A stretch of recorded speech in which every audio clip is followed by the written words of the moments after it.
Bonjour à tous, bonjour à toi auditeur. Je suis retrouvé pour l'épisode 5 et c'est le deuxième épisode sur la chaîne de Cadre Nomade où je ne suis pas seul. Je suis avec un monsieur, comment tu t'appelles monsieur? Monsieur Théo. Monsieur Théo, enchanté. Enchanté. Monsieur Théodore, c'est ça? Exact. Super. Euh, Avant de rentrer dans le détail, je voulais te demander, parce que comme vous l'avez entendu avec Emmanuel, on se connaissait un peu avant. Avec Théo, on se connaît depuis plus longtemps. Est-ce que tu sais ce qui s'est passé en décembre 2011, Théo? Qu'est-ce qu'on a fait ensemble? En décembre 2011. Mhm. C'est pas lié au basket ou C'est un truc comme ça? ça. On a Genre, été au All-Star All-Star Game. Game, donc les Exact. meilleurs Français contre les meilleurs étrangers Exact. en France. Et en fait, Exactement. c'est une de nos photos, la première photo qu'il y a de nous deux sur Facebook. Et je pense que je la mettrai en miniature, quoi. Donc Ouais, voilà. exact. Donc Exact. on se connaît depuis longtemps. Alors, j'invite pas que des potes sur la chaîne. J'invite aussi Théo par rapport à son parcours professionnel. On va revenir là-dessus. Avant de rentrer dans le détail, tu sais, j'avais dit dans un épisode où parfois tu arrives en soirée et c'est tout de suite comment tu t'appelles, tu habites où et tu fais quoi dans la vie. Avant d'arriver, donc, tu fais quoi dans la vie. Toi, comment tu te définis euh, au niveau professionnel? Enfin, c'est quoi ton caractère, comment tu te définis au niveau pro, quoi? Euh, c'est une question très large. C'est une très bonne question. Euh, je me définis comme indépendant. J'ai toujours été indépendant, libre. Euh, En fait, la première fois que j'ai signé mon CDI, c'était dans ma boîte que j'avais créée, que j'avais cofondée. Euh, Ah, c'est la seule fois. D'accord, donc tu avais signé un contrat. Ok, ouais, en fait, si d'accord. tu veux, j'ai quitté mon école et à la sortie de mon école, j'ai monté ma boîte et du coup, un an après, quand on a eu la possibilité de se payer, je me suis salarié dans ma propre boîte. Euh, voilà, aujourd'hui, je suis sorti de cette boîte et je suis indépendant, donc ouais, genre, j'ai pas non plus encore 15 ans de carrière, mais pour le moment, moi, mon rapport aux activités professionnelles que je fais, c'est ça, c'est l'indépendance en fait.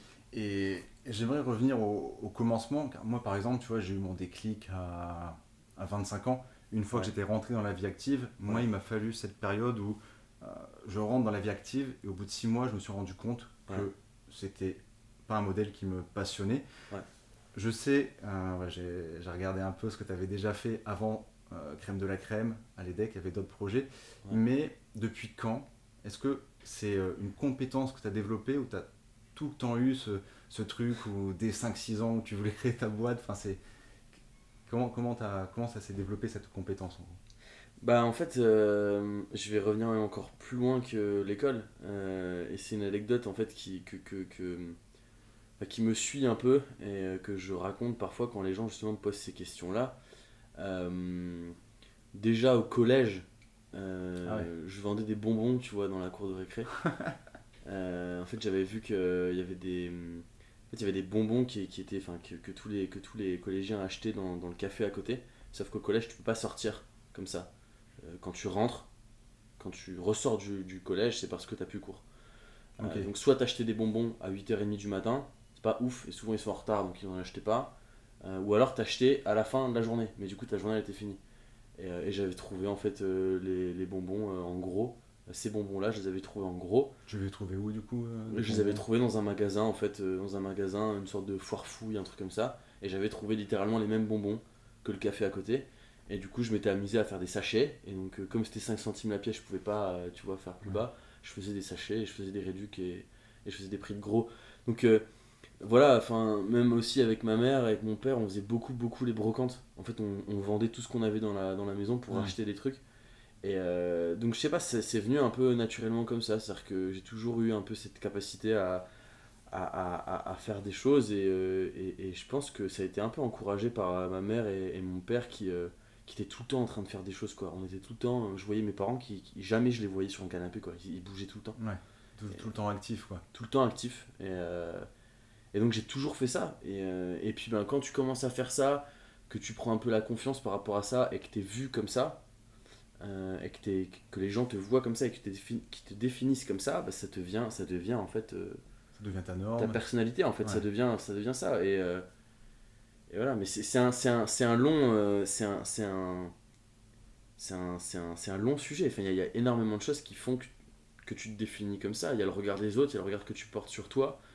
Il y a ta capacité à dire merde aux autres, il y a ta capacité à dire merde à toi-même. Et souvent, c'est beaucoup plus difficile de dire merde à soi-même que merde aux autres. Et je fais le lien parce que j'ai vu une de tes interviews, ça te dit quelque chose si je te dis Edek Greenmind? Non. Ça te dit rien? Non. Ah ouais, super, il y a une super interview de Théo, allez la voir sur YouTube avec, je pense, c'est un de tes potes et il te vous voit. C'est incroyable ça, c'est Ah quoi oui, déjà, je bien me souviens sûr. plus. Bah, si je te dis Jong, ça te dit quelque chose? Ouais, bien sûr. Bien sûr. Ah, T'as l'interview ok. par rapport à ça, si tu veux. Ouais, je crois. Et il y a une des questions à la fin qui relie exactement ce que tu viens de me dire, c'est la question de fin. Je sais plus comment ça s'appelle, enfin, ton pote, bref. Nicolas, non? C'est pas Nicolas, Nicolas? ouais. Ouais, Donc, voilà, ok, et je me souviens maintenant. c'est assez Ouais. drôle parce que tu le vous vois et on voit comment vous rigolez, C'est vous êtes un génial. peu potes et tout, mais C'est on a bien génial. rigolé. Et bref, à la fin, il te demande quelle est ta devise.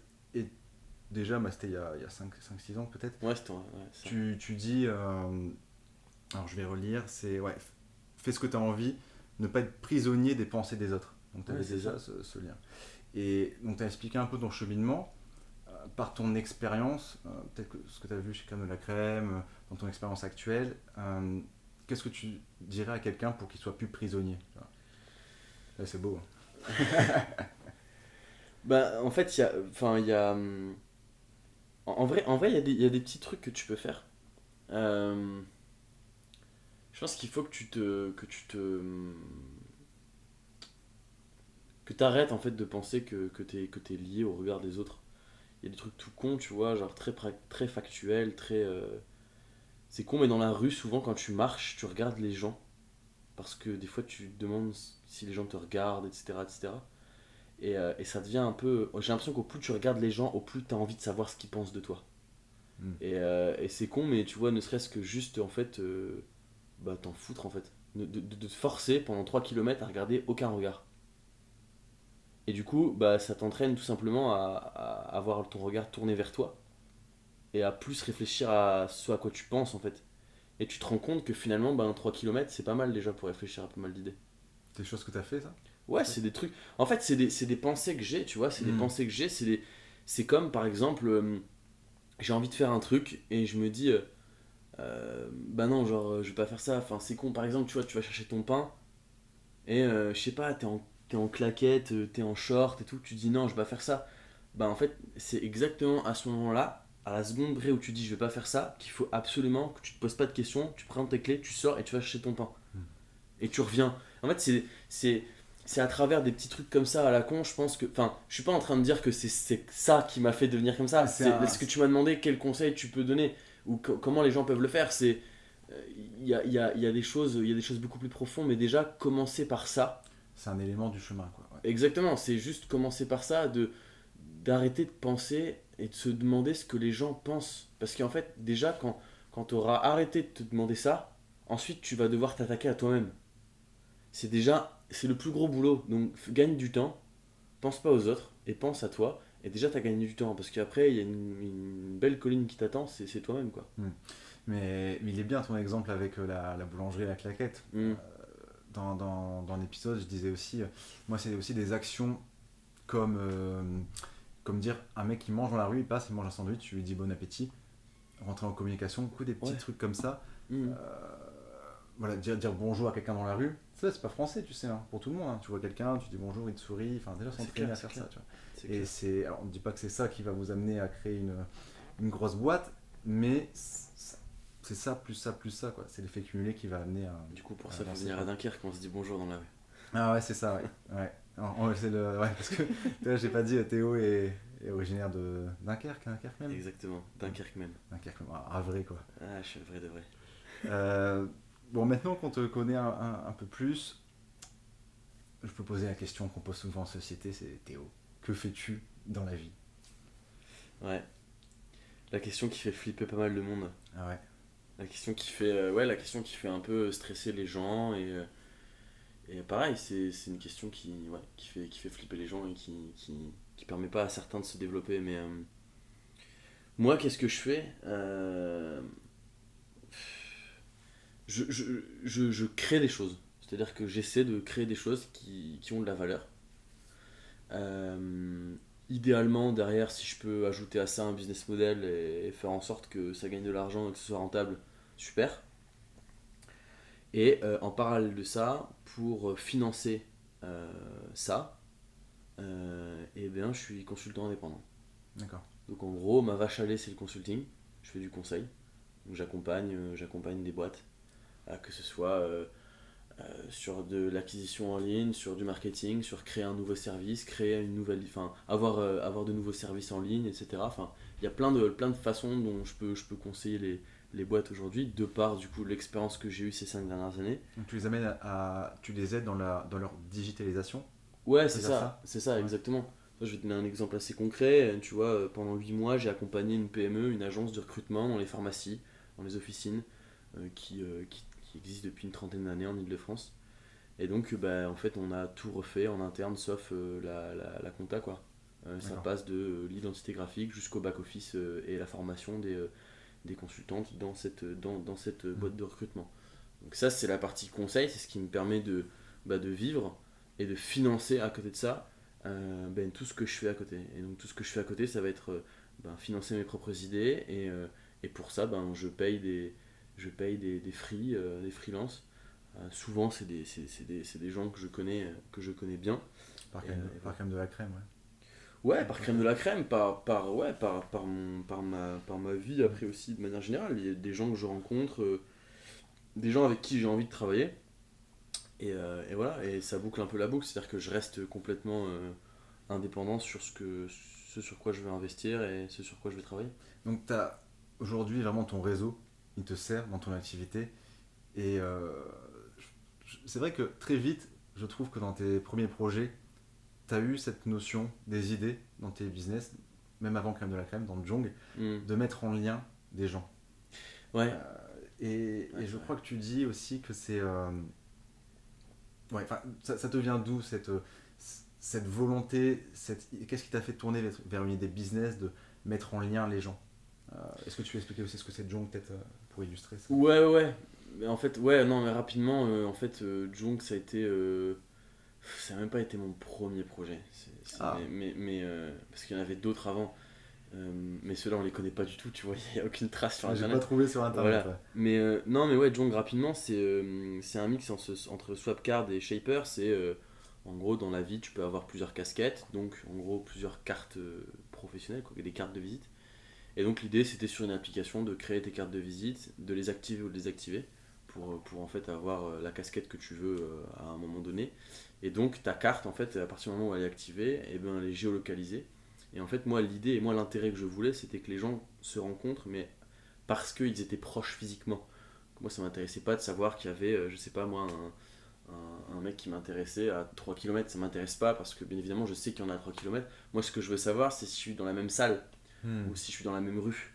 Ou tu vois, si je suis à un salon, à un forum, eh bien, je voudrais essayer de faire du réseau un peu renversé, c'est-à-dire de savoir qui il y a dans ce salon, d'aller le voir, versus faire l'inverse, aller dans le salon et puis parler à n'importe qui et puis être content si je tombe au hasard sur quelqu'un Ouais, qui m'intéresse. on appelle la loterie, quoi. Là, c'était Voilà, pas... donc c'était en fait finalement du networking géolocalisé, mais vraiment très géolocalisé. Donc les cartes, les activités des cartes sur une map donnée faisaient qu'on avait créé un petit algorithme et ça créait des bulles. Et en fait, bah, t'étais visible dans cette bulle, quoi. Ouais, et donc oui, pourquoi je sais pas, c'est une bonne question. Je sais pas. En plus, je m'étais déjà posé la question il n'y a pas si longtemps que ça. Pourquoi Jong, sans le nom? Comment Tu parles de quoi sur le nom de Jong? Non, pourquoi souvent mes projets Ah oui. mettent en relation des gens, Hmm. etc. Alors, Jong, je peux te le dire, c'est parce que en fait, j'étais parti, j'ai fait 3 mois, j'étais prof de français pendant 3 mois en Chine, à Canton. Ah, c'est ça, j'ai vu ça aussi. Ouais, Tu parles chinois? je parle un peu chinois, ouais, je Ah. parle un peu mandarin.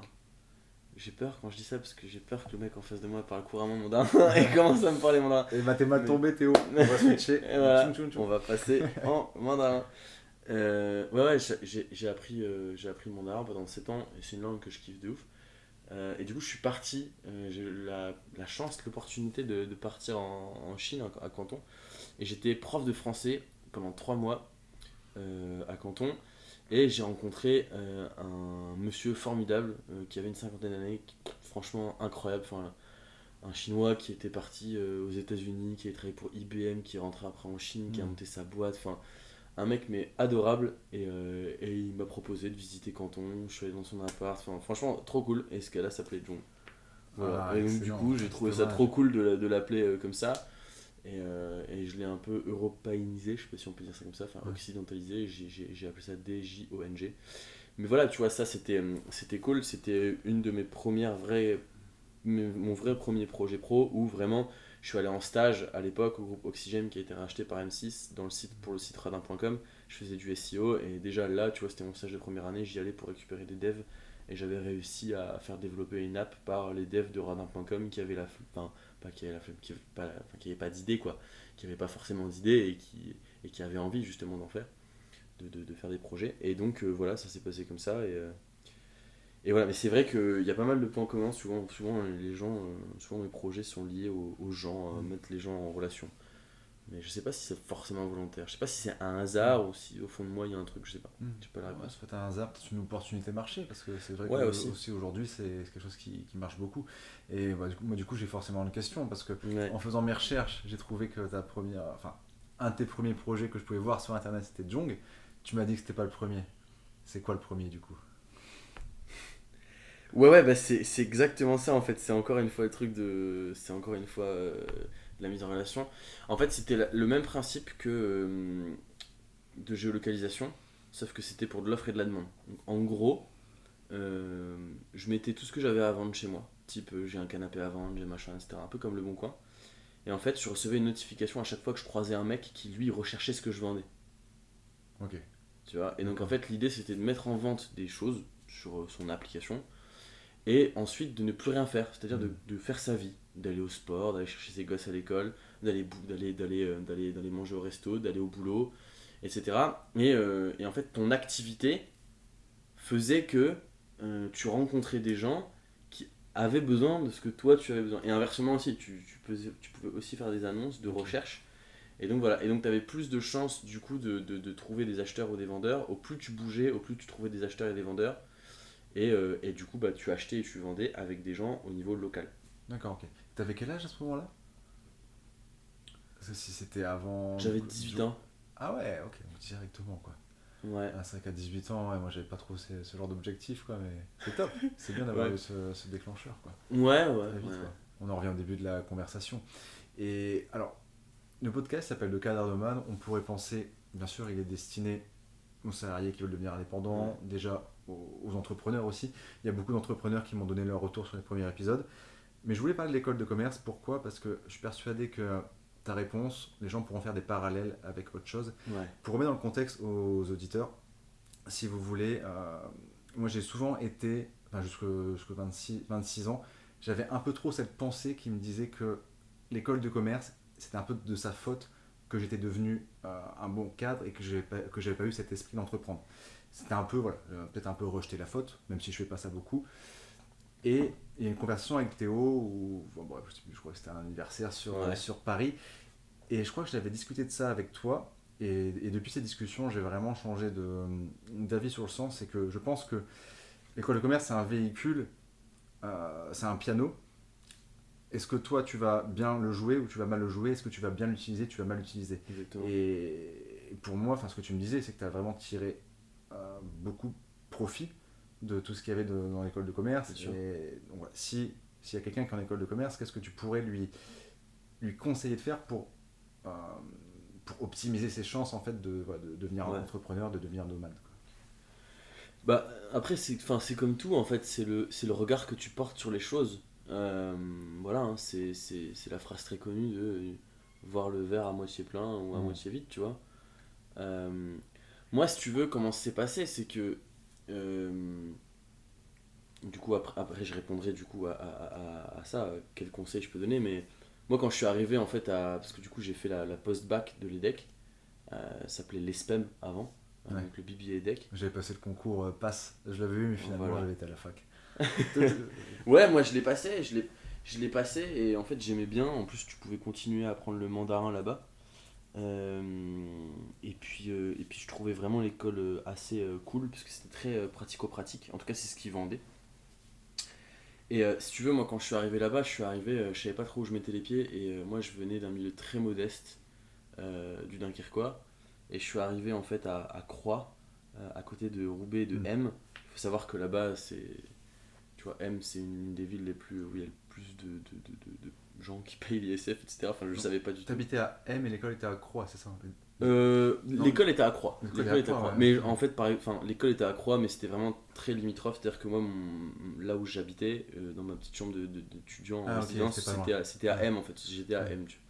C'est vrai C'est juste à côté. ils avaient un super campus quand j'avais été, je m'en rappelle. Il y avait eu un tapis et ils avaient mis des journaux, je sais pas s'il y avait encore ça à la fin, Ouais. des journaux du New York Times. Et moi j'arrivais là, du lycée. Voilà. Ah non, mais tu débarques là-bas, tu pètes un Ah peu. ouais, Hein. ouais, non, Moi, mais j'ai arrivé là-bas, j'ai débloqué. ouais, Il y a une piscine, c'est un c'est super juste ça campus, déjà. ouais. Il y a une piscine et une salle de basket. Ouais. Moi, j'ai pété un plomb quand je suis arrivé là-bas. Et en fait, voilà, quand je suis arrivé là-bas, en fait, je suis arrivé dans un monde où ton voisin de classe, euh, tu te rendais compte au bout d'un an que c'était le fils Caterpillar, par exemple, tu vois. Hmm. Et donc, moi, si tu veux, au lieu d'arriver là-bas et de dire, ouais, c'est tous des fils à papa, ça me dégoûte, ça m'énerve, machin, etc., ils ont tous de l'oseille, etc., ben moi, en fait, j'ai vu ce campus comme une sorte d'aire de jeu, tu vois. Je me suis dit, mais Hmm. c'est trop lourd, en fait. Genre, c'est trop ouf, tu vois. Genre, on va trop s'amuser, en fait. Ça va être dingue. Déjà, je vais rencontrer des gens qui ont une vie de porc et je vais apprendre plein de choses. Tu vois, enfin, je dis souvent ça, c'est. euh, Moi, quand je suis arrivé là-bas, pour moi, un rallye, c'était une course de voiture. Tu vois. Et je savais pas du tout qu'il y avait d'autres définitions, qu'il y avait une deuxième définition. Mais je l'ai appris au bout d'un an, tu vois. Et mes potes, qui sont devenus mes potes, tu vois, dans ma classe, ils rigolaient, tu vois. Parce qu'ils voyaient que j'avais pas, tu vois. Mais voilà, enfin, ça n'enlève en rien au fait que j'ai utilisé ça et je l'ai utilisé comme étant comme une force en fait. Donc, ouais, quel conseil je peux donner. Enfin, déjà, si tu arrives dans une école de commerce, ben, dis-toi une chose, c'est que il va y avoir au moins 20-30% de ta promo euh, donc dans 5-6 ans euh, avec qui tu pourras certainement faire du business. Ouais. Certainement. Et ça, c'est un truc, on te l'explique, mais franchement, on te le répète pas, on te le rabâche pas, et on te le fait pas vraiment comprendre, quoi, tu vois. On te le dit juste. Mais c'est un truc de ouf, Ouais, tu veux dire que les gens à 18 piges, quand ils arrivent en école de commerce, même après, ils voient pas encore bien sûr. le potentiel qu'il y a Mais dans non. leur vie pro. Ouais. Mais non. Mais non. En fait, les mecs, ils se rendent compte aujourd'hui, grâce juste à LinkedIn et en allant regarder un petit peu ce que font, tu vois, ses potes. Et c'est un truc de dingue, c'est un truc de dingue. Genre, tu vas sur LinkedIn et puis tu vas voir tes potes de promo, tu vois. Et en fait, ne serait-ce que juste quand tu arrives dans une boîte et que, je sais pas moi, si par exemple t'es business développeur ou même dans les RH, dans le recrutement, etc., mais c'est génial. Parce que en fait, tu peux aller actionner tes potes de promo qui sont chez Danone, qui sont chez Coca. C'est évident, c'est mathématique en fait. Parce que du coup, dans une promo de, je sais pas, 100 ou 300, parce que nous on était beaucoup, on était 300 ou 400 dans une promo, c'est évident qu'il va y avoir au moins 10-20% des gens que tu vas pouvoir actionner dans 5 ans. Parce que bah, il va y en avoir une paire qui vont être dans des belles boîtes, quoi. Donc, donc ouais, voilà, le conseil que j'ai à donner, c'est ça, c'est de dire que finalement, tu vas pour apprendre, mais tu vas aussi pour te faire un réseau, pour tisser des liens d'amitié. Et voilà, et faut pas le faire d'une façon, tu vois, malsaine ou Oui. malveillante, mais voilà. Et puis, la deuxième chose, c'est que tu es dans une école de commerce, et que dans une école de commerce, souvent, c'est assez encouragé que d'avoir des actions, que de monter des choses, que de lancer des initiatives, etc. Moi, pour rappel, au collège, j'avais eu un avertissement, tu vois, pour avoir vendu des bonbons. Ah, Je commençais un peu à faire du chiffre d'affaires en plus, tu vois, j'étais un peu dégoûté. Mais, ah, je pense pas qu'il y a dû y avoir beaucoup d'avertissements du genre. mais moi j'ai eu un recul là-dessus, tu vois, je me suis dit quand même, c'est fou parce que Un mec qui aurait pas forcément eu trop confiance en lui, tu vois, il aurait fait ça, il aurait vu que ça marche, et puis le système lui aurait mis une claque, tu vois. Et je me dis, c'est dommage, en fait. Pourquoi le collège a réagi comme ça? Alors, de par, je pense, mon éducation, j'ai toujours eu beaucoup confiance en moi. C'est-à-dire qu'on m'a toujours rabaissé, même, tu vois, scolairement parlant. Je me souviens très bien en école primaire, je me faisais éclater par les profs, mais genre vraiment, je me suis déjà fait humilier, etc. en classe. Euh, Tu veux mais dire. j'ai eu cette capacité toujours à avoir, à être résilient, tu vois. Je me souviens Hmm. que je me souviens m'être fait taper sur la tête, d'avoir des surnoms, bonnet d'âne, etc. Et moi, je rigolais, tu vois. Je rigolais parce que j'en avais absolument rien à foutre. Mais en fait, je reviens à ça, c'est que le gars qui a envie d'entreprendre quelque chose, qui tente et qui finalement se fait un peu niquer par le système, bah c'est dommage, tu vois. Le collège, ils auraient pu juste dire ok, tu vas te prendre un avertissement parce que techniquement, sur le papier, théoriquement, c'est pas possible, tu peux pas faire ça. Par contre, on va te proposer de, je sais pas, de tenir un stand, de faire un truc, de vendre des trucs peut-être un peu plus sains, etc. Et tu vois, d'avoir donné de la force à l'élan, à Hmm. l'initiative. Tu vois, c'est pas ce qui a été fait. Euh, Moi, j'ai eu un recul là-dessus, tandis que dans une école de commerce, tu crées des assos. Limite, ils te donnent de l'argent, limite, tu vois. Ouais. Enfin, Faut- à un moment donné, faut aussi saisir l'opportunité. Et déjà, le fait d'être dans une école de commerce et d'être avec des gens qui veulent faire du commerce, et donc techniquement qui ont envie de faire des choses et qui ont envie d'entreprendre des choses, bah, c'est déjà pas mal, donc il y a déjà matière. Ouais, ça t'a clairement poussé à l'action et je pense ouais, t'as développé une résilience avec tes expériences au collège, etc. Le fait de pouvoir rebondir, d'avancer et ouais, Ouais. t'as complètement changé d'environnement. À partir du moment où t'avais déjà eu cette capacité de rebondir, je pense, à la primaire, ça t'a clairement aidé à. Ah, c'est important, c'est important. Après, je pense que cette résilience-là, elle vient encore un peu plus Hmm. loin, tu vois, Oui. c'est des petites cicatrices familiales, etc., qui font que ça te... Donc voilà, ça c'est pas l'école qui m'a... Voilà, mais ça après c'est un peu l'histoire de chacun, Hmm. tu vois. C'est quelle est ton histoire? Et parce que derrière chaque, je pense, entrepreneuse, bien évidemment, il y a le socle, quoi. Il y a le socle, c'est-à-dire de où tu viens, qui tu es, qu'est-ce que tu as vécu. Bien évidemment que c'est plus compliqué d'entreprendre et de sortir de ta zone de confort quand tu as toujours... quand tu as une zone de confort. Quand t'as pas de zone de confort, c'est plus facile d'en sortir vu que t'en as pas forcément, quoi. Tu vois. Quand t'as une zone de confort, c'est plus compliqué. Donc après voilà, ça fait partie de l'histoire et voilà. Moi j'ai des potes qui ont la possibilité de faire des choses, qui branlent rien et je trouve ça dommage. À l'inverse, j'ai des potes qui viennent de très bonnes familles et qui font des choses.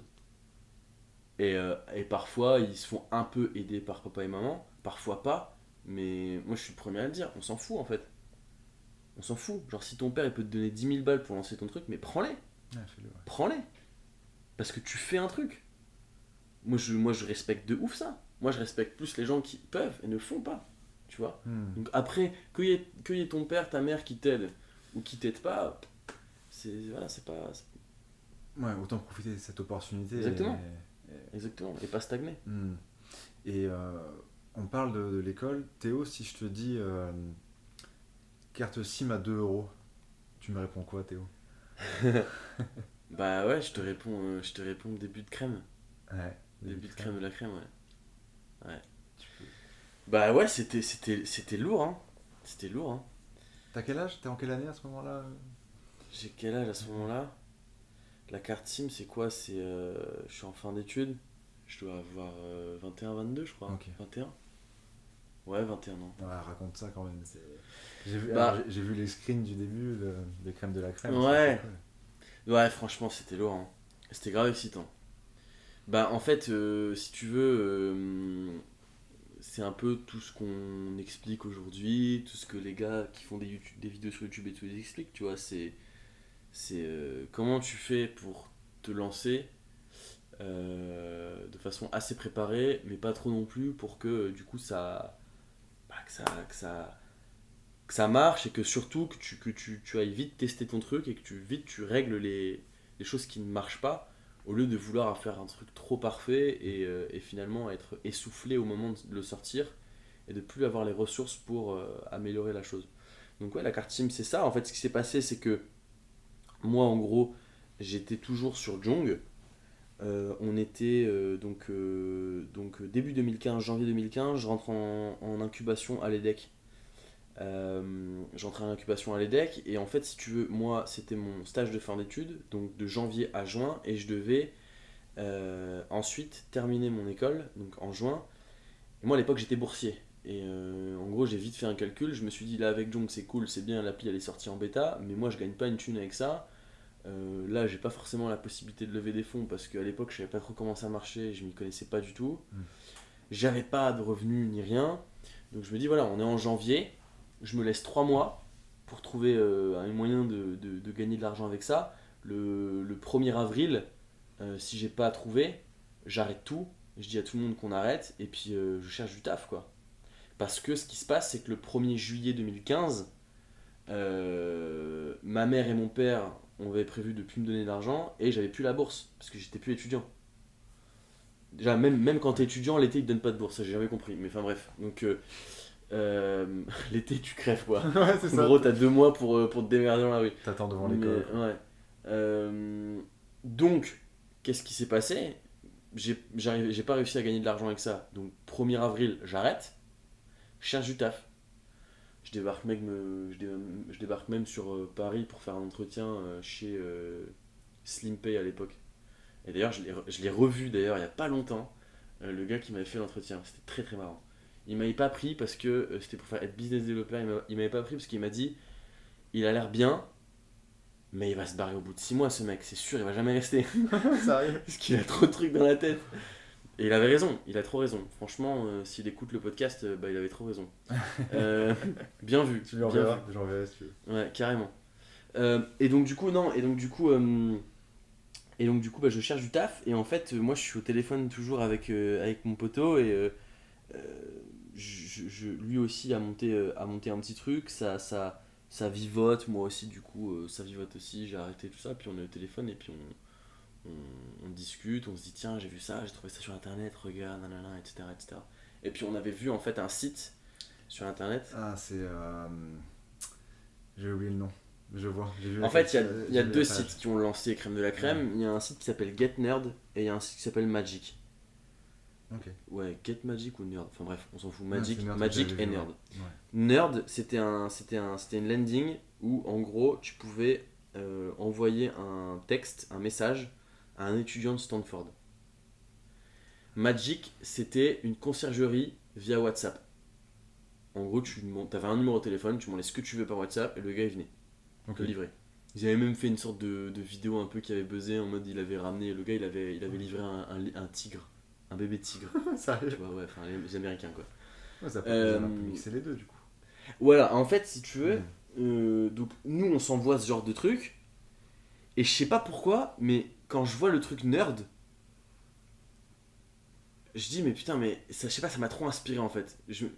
J'ai même pas essayé le truc. J'ai juste lu ce que c'était et dans ma tête je me suis dit waouh c'est lourd. Et en fait je me suis demandé pourquoi c'était lourd et en fait je me suis dit je pense que c'est lourd parce que dans ma tête j'ai eu un wow effect parce que Stanford voilà tu vois c'est connu. Moi je dis Stanford à ma mère elle connaît pas les écoles de France mais elle connaît. Elle dit ouais c'est une école aux États-Unis tu vois. Ouais, Elle c'est connaît. clair. Ça a un nom Ça a quoi. un Tu sais c'est Stanford Nike tu vois genre c'est voilà c'est C'est des du marques lourd, quoi. fortes. Mm.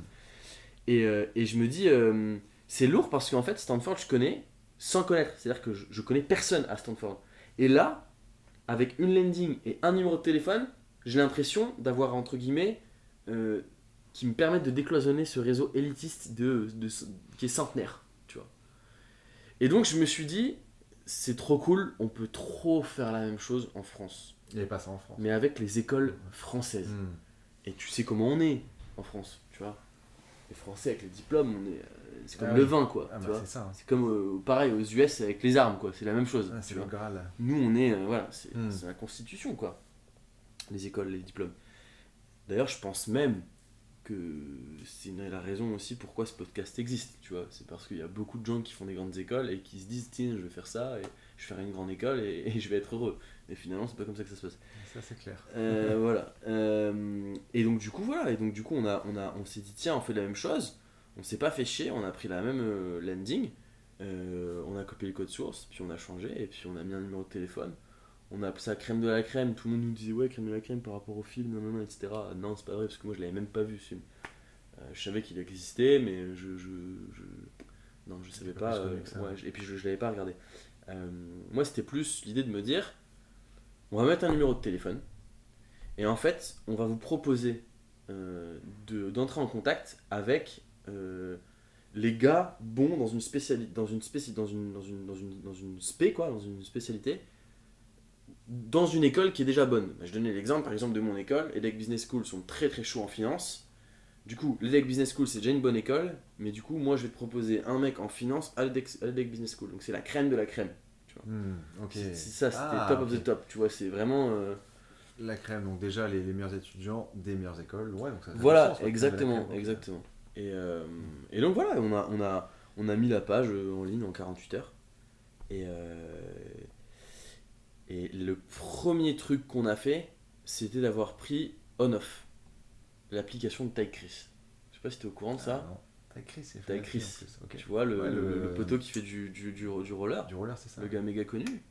Que franchement, je trouve trop cool ce gars-là, il est trop stylé et je kiffe grave ce qu'il fait. J'aime beaucoup sa mentalité. Et pour ceux qui connaissent toujours pas, c'est celui qui a sauté de la Tour Eiffel en roller. Je pense que là c'est bon, on a mis tout le monde d'accord.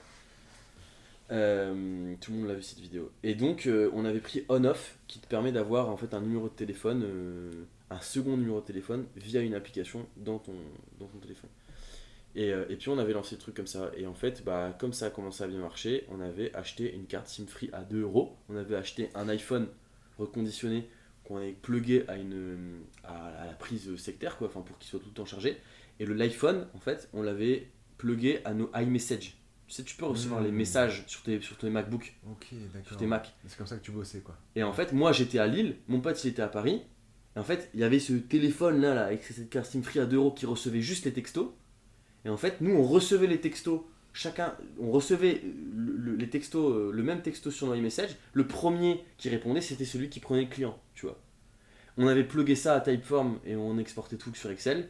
Et on avait on avait setup un petit process comme ça, avec 3 fois rien, avec une carte SIM free à 2€. Et c'était assez marrant parce qu'on avait fait on avait tweeté ça à Free, et Free ils avaient fait un petit article sur la carte SIM free à 2€. Voilà, j'ai répondu à la carte SIM free à 2€. Et là, c'est le début d'une super histoire. Et t'es dans quel état d'esprit à cet âge-là? T'es encore étudiant. Enfin, c'est quoi tes ambitions à ce moment-là? Enfin, On est comme des oufs là. on est ouf. Là, on est comme des oufs. Tu... On est comme des oufs. Je sais qu'une année, t'as pas pris de vacances cette année-là. Ouais.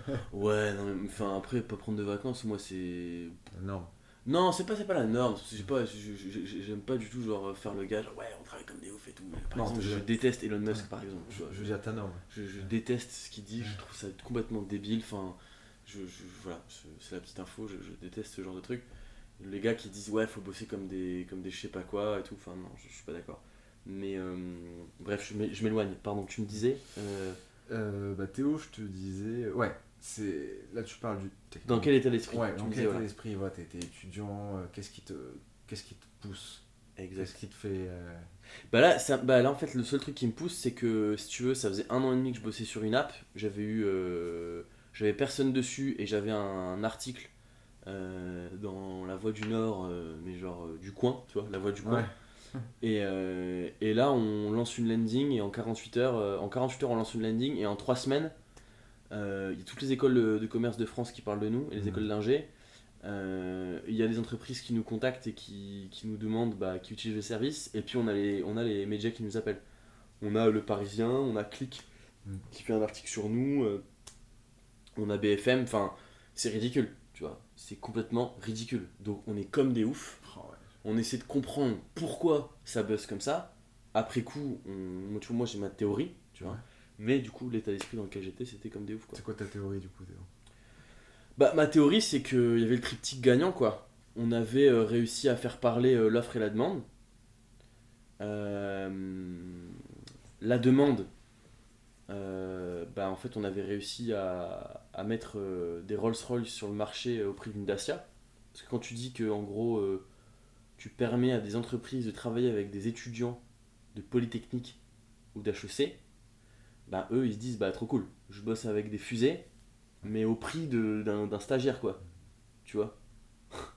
Donc eux, bah, ils étaient comme des oufs. L'offre, je peux t'assurer que quand j'appelais les mecs et que je leur disais tu veux te faire 800 € Waouh. ce week-end, Ouais. moi je recevais des messages, hein. Les mecs qui me disaient t'as changé ma vie, là. Enfin clairement. Ah oui, Il me dit 800 là j'ai balles, payé là j'ai payé mon loyer ce mois-ci et je suis en train d'économiser pour payer mon permis, tu vois. Mais 800 balles en étudiant, c'est Ouais. incroyable. Non mais c'était un truc de ouf. Moi j'avais moi ouais, genre à ce moment-là, t'es comme un ouf. Mm. Et le troisième donc le triptyque, c'est les médias. En fait, c'est pas compliqué, hein. De toute façon, un journaliste, il se lève le matin, il se dit j'écris sur quoi aujourd'hui, quoi. Enfin, bon, je la fais courte, hein, mais j'écris sur quoi. Donc quand le gars il voit un site internet où il voit envoie crème au 06 nanana et on te met en relation avec des mecs de Polytechnique, bah tu vois. Mm. En gros, on a décloisonné des réseaux un peu élitistes et n'importe qui a juste du coup une carte SIM free à 2 € peut rentrer dans ce réseau un peu élitiste qui est HEC, Polytechnique, etc. Mm. Donc bah ouais, ça a fait parler, quoi. C'est le début d'une belle histoire. Il y a beaucoup de contenu là-dessus. Je suis retombé sur la première landing page. Donc landing page, pour ceux qui ne savent pas, c'est une page d'atterrissage où les gens ils arrivent dessus, ils peuvent rentrer leur C'est ça, ouais. coordonnées. Qui a pour objectif Ouais, de convertir, ouais. c'est ça. Et il y avait beaucoup de captures d'écran au début, mais vraiment par texto, quoi. Je veux dire, l'investissement technique, il a été de même pas 100 €. 50 €. 50 euros. 50 euros. C'était Donc, 50 €, c'est le prix du téléphone et de l'abonnement, ouais. il me faudrait, si on pourrait parler de tout, crème de la crème, il me faudrait longtemps. C'est pas que le but. Il y a eu beaucoup de choses qui sont passées depuis Ouais. votre délire de carte SIM. Ouais. Il y a eu beaucoup de choses qui sont passées. Tu pourrais revenir sur les éléments clés et qu'est-ce que tu tires comme expérience de tout ça, quoi. Ah ouais, c'est une sacrée Je sais que question. c'est large. Il y a eu plein de choses. Il y a eu énormément de choses. Énormément de choses. Peut-être les éléments clés, peut-être factuels pour faire comprendre aux gens, nombre de salariés, nombre de clients, peut-être chiffre d'affaires, je sais pas si tu veux. Bah en fait, si tu veux, Crème de la Crème, c'est une boîte qui a beaucoup bougé, qui s'est beaucoup repositionnée. Parce qu'il faut pas oublier que, tu vois, moi j'avais 22 ans, Ouais. 21 ans quand on a lancé ça. Et on se lançait dans un marché, dans un secteur qu'on ne connaissait pas du tout, en fait. Déjà, quand on a lancé le truc, on savait même pas que les mecs ils devaient avoir un statut d'entrepreneur. Tu vois. Genre, en fait, on était complètement dans l'illégalité, quoi. Donc, on a vraiment appris petit à petit. Moi, tu vois, j'ai quitté la boîte il y a maintenant 1 an. Du coup, il y a 1 an et demi, pour faire tu vois, pour t'expliquer là vraiment le passage entre le début et la fin, il y a 1 an et demi, bah, j'étais encore en train de, tu vois, dans des réunions pro, dans des rendez-vous pro, avec des directeurs achats de grands groupes pour vendre de la prestation intellectuelle. Quand tu lances ta landing en 2015, t'es très loin de te dire que tu vas à la fin faire ça. Ouais, Donc il y a beaucoup d'apprentissage, en fait, si tu veux, moi que j'en tire, c'est que déjà quand tu lances un truc, demande-toi si dans 5 ans, en fait demande-toi déjà le métier que fait ton idée. À la fin de la journée, c'est quoi le métier, tu vois? Moi, à la fin de la journée, je faisais de la mise en relation et donc du recrutement, en fait. c'est ça. Et moi, j'étais encore à l'école quasiment, et je peux t'assurer que l'aspect RH, c'était très loin de mes préoccupations. Et je trouvais ça, à l'époque, moi j'avais un regard très critique par rapport à ça. Et donc, du coup, des fois, tu peux vite finalement entreprendre pour entreprendre, lancer un truc, et en fait te rendre compte que finalement ce que tu fais, c'est sympa, mais tu vas pas faire ça toute ta vie. Donc, ouais, c'est toujours intéressant finalement de poser la question à l'entrepreneur quand il a une idée et qu'il lance son truc, de dire, toi, qu'est-ce que tu veux faire avec ça, personnellement? Tu te vois dans 5 ans, parce que le métier de ton idée, c'est ça. Est-ce que dans 5 ans, tu te vois constamment faire ça? C'est assez intéressant de se poser cette question-là. Donc ça, c'est ce que tu conseillerais à quelqu'un qui, peut-être aujourd'hui, veut monter son projet en parallèle de son salariat, c'est de se projeter un peu. De se projeter surtout sur, en fait, qu'est-ce qu'il veut en faire. Parce qu'en fait, en fonction de ce que tu veux en faire, tu la construis pas pareil, ta boîte. Quand tu montes une boîte, quand tu as une idée et que tu montes le truc, alors indépendamment du mec qui veut juste entreprendre, qui veut lancer un truc sur internet et qui pense même pas au chiffre d'affaires qu'il va faire, hein. des fois, moi j'appelle ça des initiatives et je trouve ça ultra sain et grave louable. Enfin, j'adore ça et tu vois, là j'en lance, enfin, je lance un compte Instagram Fucking Project. J'ai clairement pas envie de faire de l'oseille avec ça. Peut-être que je vais faire de l'oseille avec ça, j'en sais rien, on verra. C'est la vie qui nous le dira, on n'en sait rien. Mais voilà, donc non, ce que je dis là, c'est que un mec qui monte un business pour vendre le business dans 3 ans à des boîtes déjà identifiées, ça n'a rien à voir avec un mec, enfin avec une personne qui monte une boîte pour être numéro 1 en Europe. Ça n'a rien à voir. Ne serait-ce que juste la structuration de ta boîte, c'est pas la même chose. Tu vois, même ton état d'esprit en fait. Ton état d'esprit. Un mec qui va être numéro 1, il a peut-être envie de tout bouffer. Un mec qui veut vendre, c'est un mec qui rencontre ses concurrents. Déjà, tu vois ce que je veux dire. Donc non, c'est intéressant de se poser cette question-là. Je reviens à ce que tu me demandais. Tu me disais qu'est-ce que tu peux en apprendre, etc. Déjà, ça, c'est une première chose. C'est quand tu montes une boîte, ben, dis-toi que si c'est toi qui montes la boîte et que tu es PDG de la boîte, enfin que tu tiens la boîte, pars bien du principe qu'il faut définir et identifier le métier même, le corps métier de ton business, et de te dire qu'à la fin de la journée, c'est toi qui vas gérer toutes les merdes de ce métier-là. Tout ce qui Voilà.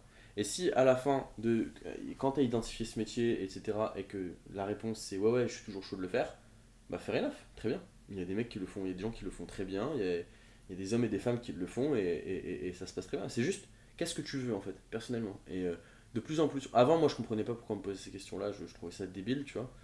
Mais moi maintenant, là j'accompagne des entrepreneurs qui lancent des boîtes, et je leur pose la question. Je leur dis concrètement, qu'est-ce que tu veux faire. Le problème c'est que quand c'est la première fois que tu le fais, t'es tellement excité juste par le fait d'entreprendre, juste par l'action, de te dépasser personnellement et de te dire je me dis merde à moi, t'es tellement occupé à te dire merde à toi que tu réfléchis pas trop à ces questions un peu opérationnelles, tu vois, tout ce qui est au niveau de la structure. Voilà. Ça c'est un point que j'ai appris avec Crème. Je sais pas, je vais t'en donner un deuxième, mais honnêtement, enfin, il y en a beaucoup trop. Enfin, même encore maintenant, ça fait 1 an que je suis sorti, et il y a même encore maintenant des moments où je comprends des choses que j'ai mal faites ou que j'ai bien faites, et je comprends maintenant. J'ai l'apprentissage que maintenant, parfois. Tu vois, c'est pour te dire à quel point c'était riche. Donc ouais, il y a après, ouais, se lancer. Je vais peut-être plus parler early stage. Au début, quand tu te lances, clairement, et en plus là, tu vois, c'est vraiment c'est un bon timing parce que j'accompagne des projets. Quand tu te lances, pareil, ne lance pas un truc pour tes potes, pour tes parents, même pour toi. Ne lance pas un site qui soit beau. Lance un site qui résout un problème pour tes clients. Parce que le problème, c'est que je te dis, là il y a des projets sur lesquels je suis, et en fait, les gens parfois ils lancent un projet et en fait ils font ce qu'ils voient sur internet. C'est normal, c'est pas mal, c'est pas grave. Mais ils lancent quelque chose qu'ils voient sur internet. Donc ils voient des gars qui lancent des landings, ça c'est bon, ils ont bien compris. Et ensuite ils créent du contenu. Ils créent des articles, etc., etc. Mais il faut bien comprendre une chose, c'est que si tu crées du contenu, ton métier, c'est de rédiger du contenu. Tu n'es déjà plus en train de faire ce que tu fais. Ton contenu, c'est une stratégie d'acquisition. Clairement. Quand tu lances ta landing, déjà identifie ton client et demande-toi quelle stratégie je peux utiliser. Mais au tout début, déjà, essaie d'avoir ne serait-ce que 10 clients et de structurer tes opérations. Parce que si tu commences à annoncer aux gens qui t'entourent que tu vas sortir un article par semaine par rapport à ton business, etc., tu vas vite te rendre compte que dans 3 mois, tu vas regarder derrière toi, tu vas te dire, bah en fait j'ai rédigé 18 articles, j'ai 3 clients, et j'en sais pas plus sur mon business en fait. Donc tu veux dire que Donc, qu'est-ce qu'on peut tirer de ça, c'est que... Bah en fait c'est que si tu veux, quand tu lances ton business, c'est bien, inspire-toi de ce que tu vois sur internet, mais essaie de comprendre ton client, essaie de comprendre ce que lui il a besoin, et essaie de définir une stratégie autour de ton client, de tes users, plutôt que de faire une stratégie parce que tu as vu qu'un tel le faisait sur internet. Donc, tu vois questionnaire, essayer de rentrer dans la tête des gens, de tes clients. Ouais, c'est ça. Des choses comme ça. C'est ça. Et je dirais même, au-delà même de faire un questionnaire, de vite lancer une landing, d'aller vite aller chercher 3-4 gars qui seraient un prospect idéal. Échanger. Et de lui montrer le landing et d'aller l'attaquer comme ça et d'essayer d'avoir ses retours, tu vois. Les questionnaires, c'est bien, c'est cool, c'est sympa, mais tu réponds jamais la même chose quand tu réponds à un questionnaire vite fait en buvant ton café, carrément. Plutôt que quand tu es face au service, au produit, à l'offre. Donc, encore une fois, c'est gagne du temps, économise de l'énergie, et en fait, va là où ça se passe, quoi. Tu vois, il y a une guerre, il y a un combat, bah va sur le champ de bataille, va voir, et reviens, et sois ton propre messager, quoi. Va sur le champ de bataille, comprends les armes, les meilleurs boucliers. C'est ça, exactement. Et puis, parce qu'encore une fois, c'est toujours pareil, c'est voilà, on veut entreprendre, mais en même temps, on entreprend, mais on sait qu'on est regardé, donc on veut paraître beau, on veut surtout pas lancer un site qui est pas beau, on veut pas lancer... Franchement, moi je donne toujours cet exemple, hein. Enfin, quand tu regardes comment c'est lancé certains sites, quand tu regardes My Little Paris, ouais c'est ça, tu vois, avec un site un peu en mode landing. Bah d'ailleurs, peut-être que c'est ce que tu as fait. Moi je conseille à tous les gens qui veulent monter des business en ligne ou des boîtes ou qui veulent entreprendre, allez voir les sites super connus d'aujourd'hui. Vous allez sur Wayback Machine, donc c'est un site qui s'appelle comme ça.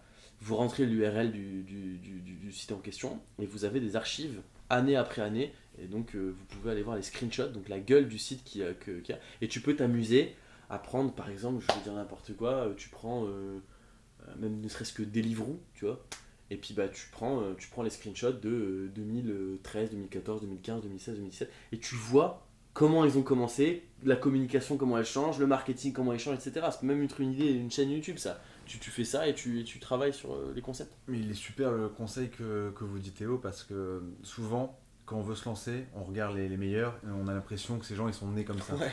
Ils ont créé leur site, bim, il était parfait, il y avait des beaux taux de conversion, il était beau, etc. C'est clair. Et moi, c'est un exercice que j'ai fait souvent, de remonter au début du contenu, ce que j'avais fait avec Emmanuel, sa première vidéo, en disant c'est le jour et la nuit, mes youtubeurs préférés, même les podcasteurs que j'écoute, quoi. Il y a une évolution et c'est vraiment en faisant qu'on va comprendre. Et c'est un peu ce que tu disais, crème de la crème, c'est qu'au début, tu ne voulais pas la perfection, quoi. Tu as compris que la perfection, ça allait arriver après. Enfin, on n'est jamais parfait, mais qu'il fallait se lancer. Et d'ailleurs, j'ajoute juste un truc, mais ça c'est important aussi, c'est que du coup, ne soyons pas comment dire, les vilains dans l'histoire, parce que le problème de ça aussi, c'est que les gens se disent, ouais, mais les gens, ils vont me critiquer, les gens au boulot, ils vont voir que je fais ça, je le fais pas bien, ils vont me critiquer, etc. Le problème, c'est que on peut changer ça déjà en changeant nous-mêmes notre comportement. Déjà, nous-mêmes, on s'est tous étonnés, en tout cas, on a tous été témoins de nos propres critiques. C'est-à-dire que plein de fois, on a vu un pote à nous, on a vu un collègue de boulot faire un truc, on n'a pas compris, il le faisait peut-être pas forcément bien, et on s'est amusé à le critiquer ou à rigoler, tu vois. Et c'est ultra humain de faire ça, mais du coup, évitons de faire ça. C'est-à-dire, quand tu vois un mec faire un truc, quand tu vois un mec commencer à pédaler, commencer à ramer, bah, le mieux, c'est justement de se dire, bah ouais, mais c'est la V1 en fait. Donc c'est normal qu'il galère, c'est normal qu'il soit peut-être pas beau, c'est normal qu'il bafouille, c'est normal que ce soit comme ça. Mais du coup, au lieu de rigoler et de dire à tes potes, ouais, t'as vu, nanana, etc., t'as vu ce qu'il a fait, ça pue la merde, je comprends pas où il veut. Ouais. Ben, va lui parler, déjà, dis-lui, ok, j'ai vu ce que t'as fait, c'est cool, donne-lui de la force, montre-lui qu'il est regardé, qu'il est vu, et donne-lui ton point de vue. Donne-lui ton point de vue, dis-lui ce que tu penses, etc., plutôt que de commencer à critiquer, etc. Et ça, je mets au défi tous les gens qui t'écoutent de juste rechercher dans les 2 dernières années, j'en suis persuadé qu'on a tous fait ça au moins une fois, tu vois. Carrément. Et c'est méga important parce que c'est à cause de ça. Et en fait, le truc, c'est que les gens eux-mêmes osent pas le faire parce qu'ils savent comment eux se comportent. Tu vois ? Donc, parce qu'ils se comportent comme ça, du coup, bah, c'est l'arroseur arrosé. Donc, du coup, ils le font pas. Et donc, du coup, on crée pas. Ça n'a pas de sens. Ça, c'est des pensées que j'ai eues pendant tellement longtemps de CTO, au début, faire mes premières stories. Même il n'y a pas longtemps, je me rappelle, tu avais fait c'est con avec le recul parce que maintenant je suis devenu à l'aise avec ça, mais tu fais une story vidéo sur ton compte Insta où tu parles pendant 10 minutes et je dis putain, mais en fait, t'es posé, etc. Et c'est la première fois La première fois, je l'ai fait, j'ai réfléchi. Et là, maintenant, je le fais comme si je parlais à un pote, quoi. Bien Donc, sûr.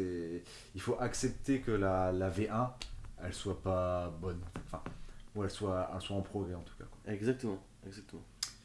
On a bien parlé déjà, Théo. Il y a encore quelques points que je voulais revenir avec toi. Alors, moi, il y a clairement un projet que, si tu nous écoutes, là, monsieur auditeur, je n'ai pas encore trouvé de prénom pour mon auditeur. Monsieur, madame, Ouais, monsieur, madame, bien sûr. Monsieur, madame. On devrait dire madame, monsieur.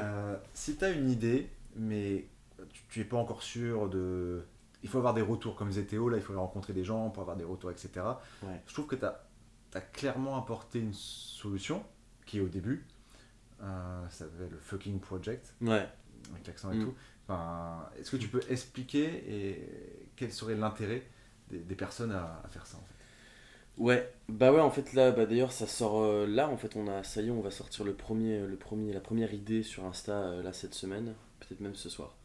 En fait l'idée c'est tout bête, hein, c'est de se dire que il y a énormément de gens qui ont des idées et ces idées sont clairement en manque d'attention. Euh, et je pense qu'il y a énormément de choses qui éclosent par la bienveillance des gens et surtout par la transparence et l'honnêteté. Et, euh, et donc, du coup, bah, l'idée c'était juste de faire un compte Insta, d'utiliser le média qui est le plus utilisé en ce moment. euh, et donc de proposer aux gens de passer en story et de se dire bah, que une fois par au moins une story par jour, une fois par jour, il va y avoir quelqu'un qui va face cam présenter, donc à travers une trame que j'ai mis en place, un truc assez simple et très rapide, bah, il va expliquer son idée.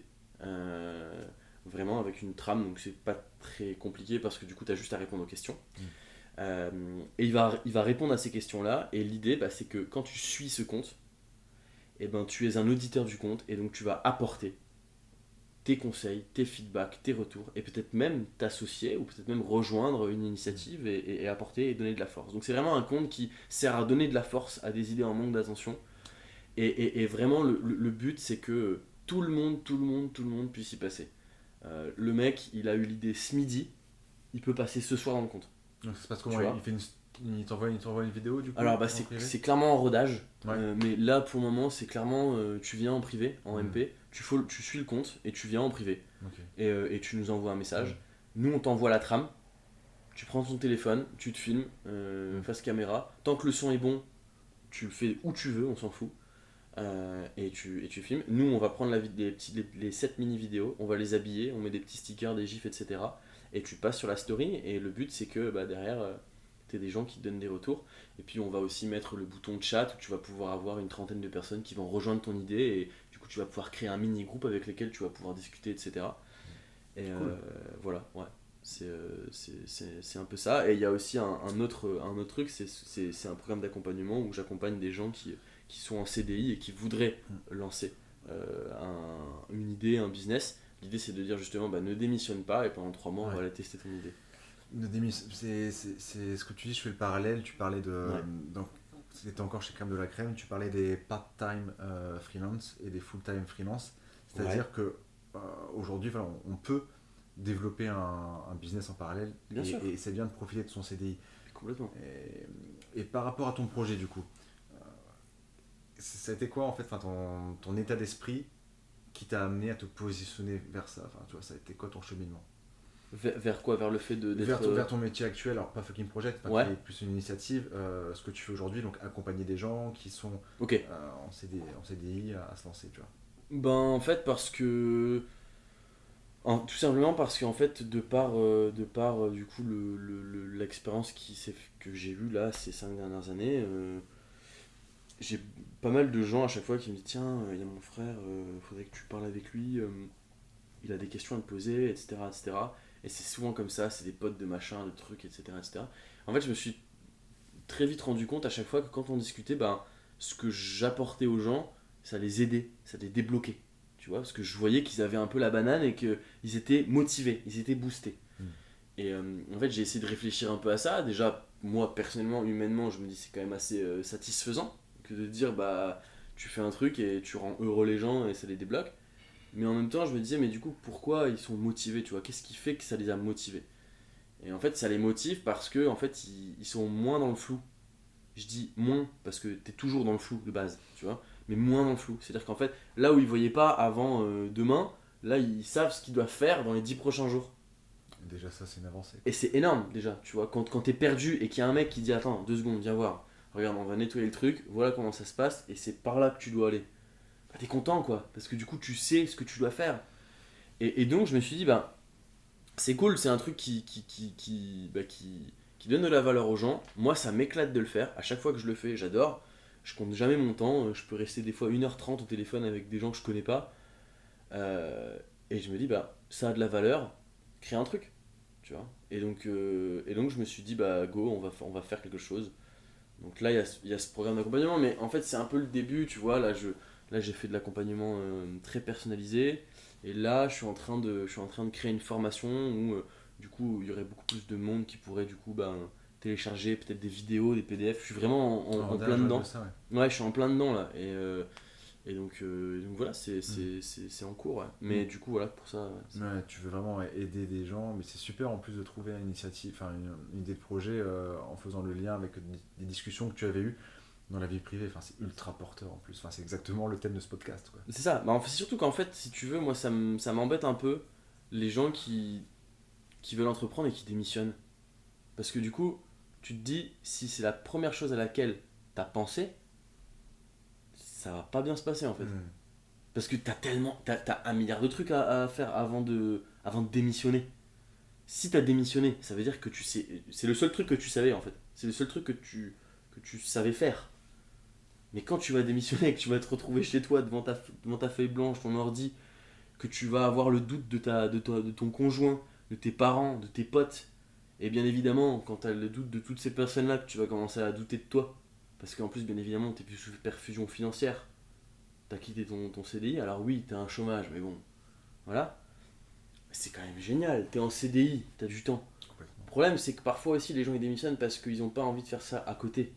Pareil, c'est un super test. Si déjà t'es pas capable de travailler 10 heures de plus et d'allonger ta semaine de 10 heures de plus, bien arrangé, hein. Je te dis pas de travailler de minuit et demi à 6 heures du matin, hein. Je suis pas ce genre d'entrepreneur, hein. Moi, le but c'est d'entreprendre des trucs et de chiller le reste du temps, tu vois. Bah, si tu sais pas déjà rentrer chez toi à 19 heures, bosser ne serait-ce que 1 heure tous les soirs en plus et bosser 5 heures en plus le week-end, ça fait déjà quand même 10 heures par semaine. Déjà 10 heures par semaine, tu t'en fais des trucs. Non, t'avances, ouais. Bah voilà, donc je me dis ce serait cool quand même que ouais, tous les gars qui sont en CDI, parce que pour moi la plus grosse salle d'attente des entrepreneurs c'est quand même les CDI quoi. Ok, c'est top, super projet. On mettra d'ailleurs le lien aussi de ça et de Fucking Project. Yes. Ça avance bien.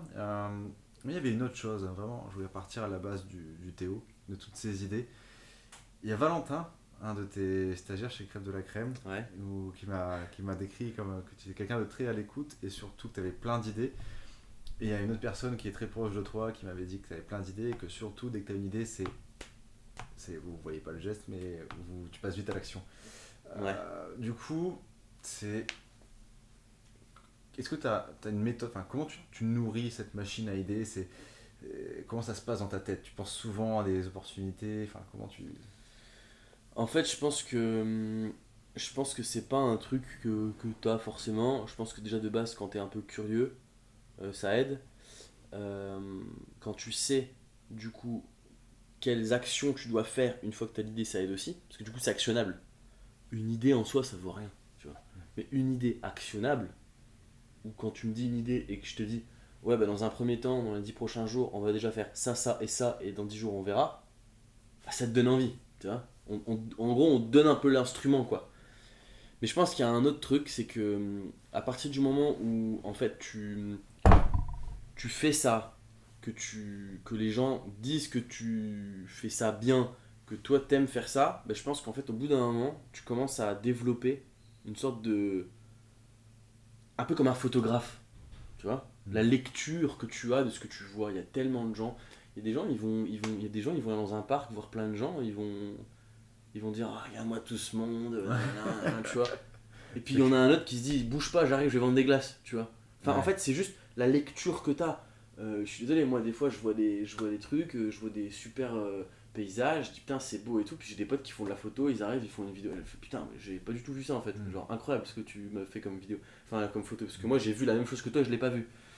Donc c'est je pense la lecture que tu fais des choses, l'œil que tu développes. Et donc du coup, moi c'est un peu ça, ça fait maintenant plus de 10 ans, tu vois, que à chaque fois que je parle d'un truc, j'essaie de connecter des trucs, tu vois, et de me dire, mais attends, mais ça et ça et ça et ça, putain, mais en fait c'est ouf. Et donc du coup c'est un peu ça, c'est un peu ce côté un peu, ouais, genre un peu créateur, tu vois. Mais je pense qu'il y a en fait, je pense qu'on est un peu tous créateurs finalement, tu vois, mais à de degrés différents. Il y a des créateurs qui croient pas en eux. Bah, eux, clairement, enfin, quand tu leur dis ça, ils rigolent. Par exemple, ma sœur, c'est ça. Elle s'est toujours, elle s'est toujours mis plus bactère, alors qu'en fait, elle a plein d'idées, qu'elle sait faire plein de choses, etc. Tu vois.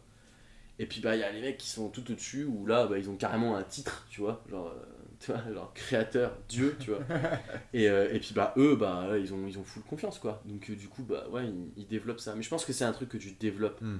je pense. Je pense que tu développes ça. Tu développes ce truc de. Mais c'est à la portée de tout le monde hein. Quand je dis ça, je suis pas en train de dire ouais j'ai développé une capacité les gars, on est trois en France à l'avoir. Non c'est vraiment un truc fondamentalement je pense que tout le monde peut le faire. Mais Faut c'est sûr essayer. que si tu voilà, c'est sûr que si t'essayes pas et Ouais. que encore une fois ton regard que tu portes sur toi, il est réducteur, bah du coup t'y penses pas et quand t'y penses pas, c'est tout, tu travailles pas ça. Et tout ça, ça commence par aller à la boulangerie En claquette. en claquette. Non, mais c'est vrai, hein, moi, si on m'avait dit qu'il y a 3 ans, je voulais lancer un podcast, enfin, je me serais pas cru. Je me serais pas cru. Je sais pas si ça se dit. Ouais non mais Bref, bah, on a compris de toute façon. super. T'inquiète. Trop fort le mec qui fait un podcast, il sait bien parler. Mais clairement, Mais non, mais c'est ça, plus ça qui après t'amène à avoir des idées qui vont avancer. c'est vrai que pour toi c'est la même chose. Mm. Pour toi tu développes ce podcast et encore une fois tu pourrais très bien te comparer à tous les podcasts qu'il y a en ligne, tu vois. Ah bah, Et tu pas. pourrais te dire bah voilà mon podcast, tu vois, genre je pourrais faire mieux, je pourrais faire ci, je pourrais faire ça. Ouais, le mieux c'est déjà de le faire. C'est ça. Et puis au moins, tu pourras expliquer au gars qui veut commencer ce qu'il doit pas faire. Ouais, ça t'amène des choses, quoi. Exactement. Théo, on arrive aux questions rituelles. Il y a des questions rituelles à la fin. Aïe aïe. La première, tu vas pouvoir fermer les yeux, t'imaginer. Théo, tu vas avoir 27 ans la semaine prochaine. J'ai bon. Ouais. Ah, Putain, c'est dans une semaine, c'est vrai. c'est ça. Ouais, c'est ça. Il fait quoi le Théo de 37? Théo à 37 ans. Ouais.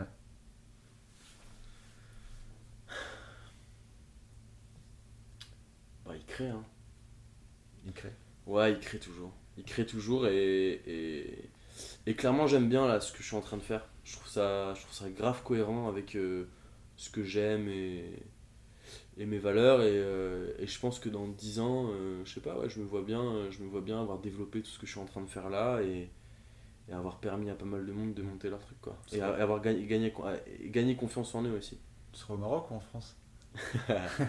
Ça je sais pas, on verra entre les deux. Ça roule. Une autre chose, parce que parfois tu vois, on introduit souvent les gens, nanana, il a fait ça, il a levé X millions, il a X salariés, etc. Mais c'était quoi dans tout ce parcours, pas forcément comme de la crème, dans ton projet actuel, Ouais. ta plus grosse peur en fait, dans ton parcours entrepreneur? Mais ça commence quand? À partir de quand je veux. Il n'y a pas de bonne réponse, Théo. Qu'est-ce qui te vient en tête, qu'est-ce que tu en tires comme expérience, quoi. Franchement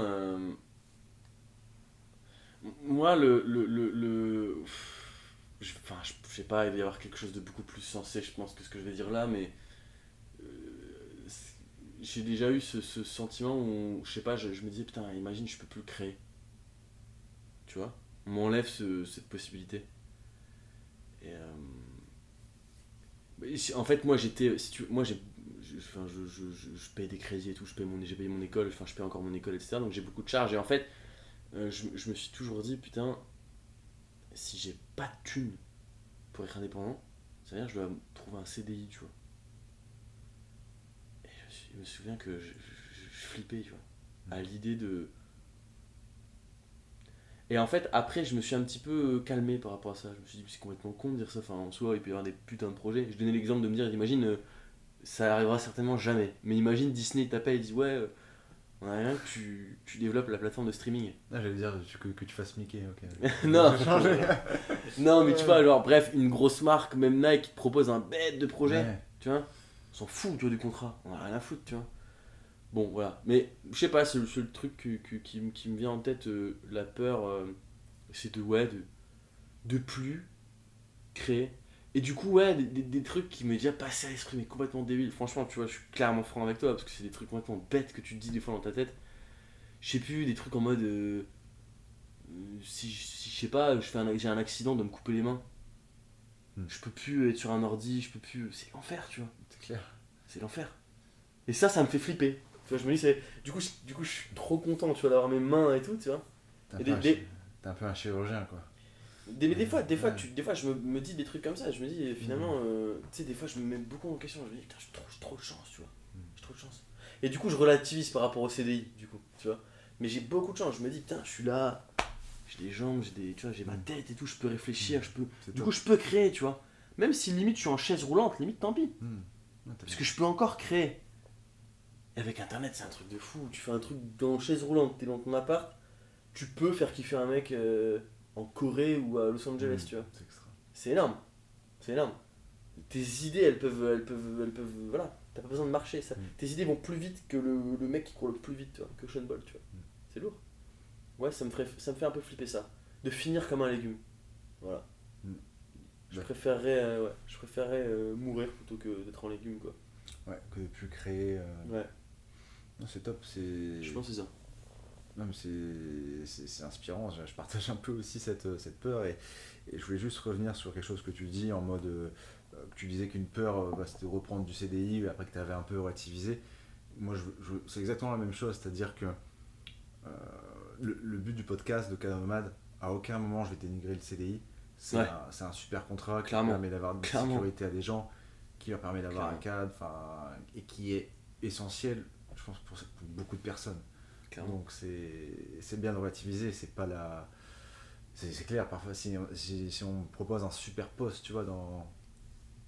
Enfin, le CDI, au final, ça veut rien dire. Oui, c'est un contrat. Ouais, c'est un contrat. C'est un contrat comme un autre, mais Si tu mets du sens. Mais puis surtout en France, tu vois, le CDI, c'est quand même c'est un super. Ouais. C'est un atout, parfois je dirais même que c'est un acquis, qui devrait pas l'être d'ailleurs.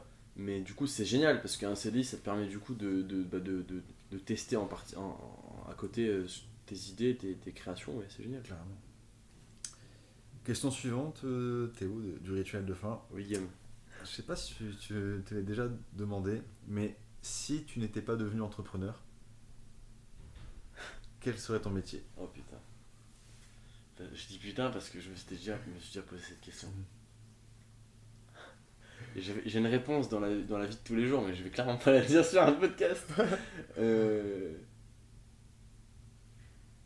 Bah en fait, je te jure que... Bah moi, il y a un truc que je kiffe. Je faisais du théâtre et j'aime beaucoup jouer. Et ça m'a pas mal trotté dans la tête là, ces 2 dernières années, d'essayer de reprendre un peu, tu vois, d'être dans des pièces et tout, de jouer. C'est un peu flippant, tu vois, quand c'est pas ce que tu fais d'habitude. Donc, je sais pas, peut-être que si j'étais pas entrepreneur, entrepreneur, point ça. En fait, t'es toujours un peu entrepreneur, parce que même acteur, t'es entrepreneur, tu vois. Carrément. Bon, ok, si je faisais pas ce que je faisais là, c'est-à-dire si j'étais pas un peu dans l'internet, dans le digital, etc. Ben ouais, peut-être que j'aurais continué le théâtre et peut-être que, je sais pas, je jouerais, tu vois. Top. Ouais. En plus, il y a pas longtemps, je voulais tester un peu l'impro, mais ça s'est pas fait, quoi. Sur Paris, parce que je pense Ouais. que ça peut être sympa pour sortir de sa zone de confort, quoi. De ouf. Moi j'aime beaucoup ça. Ouais. Théo, il y a une rubrique à la fin de chaque épisode. Je vais t'expliquer ce que c'est. Ça s'appelle la ringomandation. Oh, pas mal. Donc je pense que tu as compris. Ouais, bien sûr. C'est toi qui as la parole sur ça. Alors que je t'explique, déjà il n'y a pas de bonne réponse. Ça Ok. peut être ce qui te vient en tête, une appli, un film, un livre, un lieu, un concept, voilà, quelque chose qui pourrait apporter de la valeur aux gens, mais ça, enfin, pas forcément entrepreneuriat, tu vois, c'est Ouais. pas ça en tête. Ok, donc là je recommande quelque chose. Ok, très bien. Un truc. Ouais. Ou je peux en faire plusieurs? Ah, c'est la règle, c'est un apparemment. Ah, c'est plus un, après voilà. Ok. Euh, Bah franchement, tout à l'heure je te disais que je lisais pas, enfin que je lisais pas beaucoup de bouquins. En fait, je kiffe lire, mais genre je lis pas des masses. Euh, J'aimerais bien lire plus, tu vois. Je pense qu'il y a plein de gens qui disent ça. Mais du coup, il y a un livre que j'ai lu et c'est un truc de ouf quoi. Même quand je le lisais, j'étais apaisé et tout, j'étais bien. Et je pense que c'est vraiment un livre que tout le monde doit lire. Et j'aime pas dire ça parce que tout le monde fait sa recommandation et tout le monde doit lire. Et donc du coup tu te sens un peu oppressé et t'as l'impression de devoir lire et de regarder tout ce que les gens font. Et ça met une pression, tu vois. Et ça m'énerve un peu, j'aime pas ça. Donc allez le lire si vous voulez le lire. Ok. Ne vous stressez pas. Non mais c'est un livre qui s'appelle Ikigai. Je pense qu'il est grave connu, tu vois. Alors j'ai l'impression qu'il y a plein de versions de ce livre. Euh, Moi, le livre que j'ai lu, c'est un truc qui s'appelle Ikigai. Et en fait, c'est des reporters qui sont allés à Okinawa, je crois. Je sais plus exactement, mais je crois que c'est Okinawa. Donc c'est une. Ça peut être Dunkerque, ça, non? Quoi? Okinawa, ça peut être Dunkerque. Non, c'est pas très loin de Dunkerque. Ouais. En fait, si tu veux, c'est simple. Ils ont pris les chiffres, ils ont regardé où est-ce qu'il y avait le plus de centenaires. Ok. Mathématiquement, c'est au Japon. Ok. Voilà.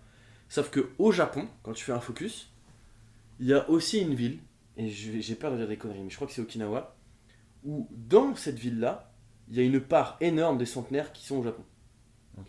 Et ils se sont dit, c'est pas possible, qu'est-ce qui se passe là-bas? Enfin, qu'est-ce qui se passe, tu vois? Ils bouffent des trucs tu vois, qui leur permettent de. Voilà. Et donc, ils y sont allés. Ils ont étudié les gens de là-bas. Et franchement, ouais, c'est ouf, quoi. C'est ouf. Et ne serait-ce juste que par le concept, en fait. Juste pour le concept Ikigai qui t'explique simplement, en résumé, ceux qui vont pas les lire, qui ont la flemme, etc. Le résumé, c'est très simple, c'est de dire, bah, en gros, ton but dans la vie, c'est de trouver ton Ikigai. Et ton Ikigai, tu peux le trouver à l'âge de 15 ans, tu peux le trouver à l'âge de 50 ans, à l'âge de 80 ans. En fait, ton but, c'est pas d'être riche ou quoi, ton but, c'est ta quête vers ce truc-là. Et c'est ça la vie. Même quand tu l'as trouvé, tu peux continuer à l'améliorer. Mais limite, le but, c'est même pas de le trouver en fait, c'est de continuer à le chercher. Et donc, c'est un triptyque entre ce dont les gens ont besoin, ce qui te passionne, et ce pour lequel tu peux être rémunéré. Et d'ailleurs, moi, quand j'ai lu ce bouquin, j'ai compris clairement pourquoi mon père il était heureux dans la vie, tu vois. Genre, mon père, il a pas un salaire de ministre, c'est pas toujours facile, tu vois. Mais mon père, il est fondamentalement heureux. Genre, moi, je vois des mecs qui gagnent 6 fois son salaire. Les mecs, ils ont des plaques rouges sur la tête et tout. Enfin, ils sont pas bien, tu vois. Mon père, il est prof de sport. Et en fait, il fait du renforcement musculaire. Il aide les personnes âgées, etc., à reprendre le contrôle sur leur corps, etc. Ok. Il adore le sport. Et c'est un passionné de sport, tu vois. À côté de ça, il est aussi professeur de judo. Et donc, clairement, bah, les gens, ils ont besoin de ça. Ils ont besoin de se sentir mieux. Il est rémunéré pour ça, et c'est clairement sa passion. Et donc du coup, moi je suis là en mode ouais, je donnais des conseils à mon père et tout pour essayer d'optimiser sa vie, etc. etc. En fait, en lisant ce bouquin, j'étais là en mode en fait, mon père, il m'a devancé en fait, tu vois, genre, il est, Excellent. il est meilleur que moi. Il a trouvé son ikigai. Voilà. Ouais, Je lisais ce livre si vous en avez envie. J'ai bien Il est fait de trop poser bien. cette question, parce que le parallèle avec ce que tu viens de dire, c'est top, quoi. Ouais. Théo, où est-ce qu'on peut te retrouver? Où est-ce qu'on peut me retrouver? Ouais. À Paris, à Dunkerque, mais. On peut me retrouver alors en physiquement, je suis quasiment tout le temps à Paris. Euh, voilà, où je vis avec ma copine. Je viens de Dunkerque, j'y suis très rarement. Je vais voir mes parents de temps en temps. Et voilà, et sur internet, vous pouvez me trouver sur Instagram. Instagram, du coup? Instagram, ouais. Instagram, Ça. je pense que c'est le bon endroit pour me retrouver. Je mettrai les liens de Freaking Project et Instagram dans la description de l'épisode. Carrément. J'ai un LinkedIn, mais pour moi, c'est pas forcément très évocateur. Là, tu vois, par exemple, mon LinkedIn, tu vas dessus, il ressemble à rien. Pareil, je mets pas de pression, en fait, je m'en Ouais. fous un peu, tu vois. Je- Pas, je m'en fous. Bah, Théo, je te remercie pour ta présence. Bah, merci à toi, Guillaume. C'est très cool ce que tu fais. Merci à toi. Et si on avait. Si... C'est marrant si si on avait rencontré quelqu'un en 2011, All-Star Game, qui nous aurait dit qu'on fait ça 9 ans plus tard, ça aurait été C'est clair, assez drôle. Comme quoi. c'est clair. Donc, Théo, je te laisse le mot de la fin. Je te laisse l'honneur. Le mot de la fin, bah. Conclure. Non, mais de ce podcast, je pense qu'il est essentiel à beaucoup de monde aujourd'hui. Et de Cadre à Nomade, je pense que ça parle à beaucoup de monde. Donc, clairement, enfin, on peut s'en faire sa définition, mais je pense que voilà, nomade, c'est être bien dans sa peau et en fait être prêt à changer et être à l'aise avec le changement. Et donc, je pense qu'on en a pas mal parlé dans ce podcast.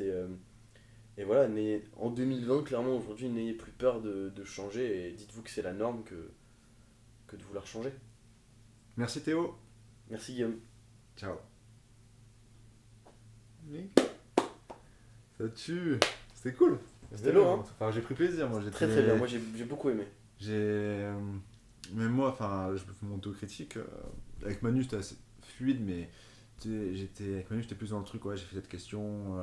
Ouais, Genre là, au début, il y a une question que je voulais te poser à la fin, mais je l'ai posée dès le début parce que j'étais plus en mode de conversation, j'ai kiffé. carrément, carrément. C'est très très bien. Ouais, franchement, ça fait plaisir. C'est bon, tu peux venir, Raph, hein, si tu veux.